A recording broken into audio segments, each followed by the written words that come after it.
కార్తీక మాసంలో non veg తినరు. అది ఎందుకో మీకు తెలుసా? హిందూ సాంప్రదాయాలలో కార్తీక మాసం అంటే శివుడు మరియు విష్ణువు ఇద్దరికి పవిత్రమైన నెల. ఈ సమయంలో శరీరం, మనసు, ఆహారం ఈ మూడు పవిత్రంగా ఉంచుకోవాలి అని శాస్త్రాలు చెబుతున్నాయి.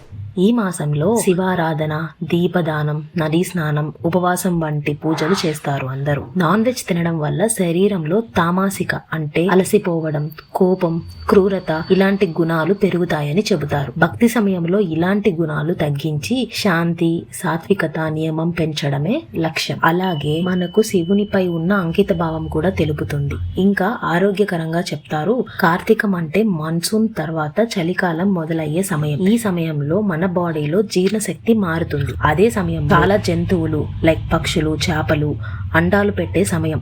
ఇది ప్రకృతిని కాపాడే ఉద్దేశంతో ఈ కాలంలో నాన్ వెజ్ తినద్దు అని పెద్దలు చెప్తారు. ఇక్కడ 3 పరమార్థాలు ఉన్నాయి. అందరికీ కార్తీక మొదటి సోమవారం శుభాకాంక్షలు. ఓం నమ శివాయ.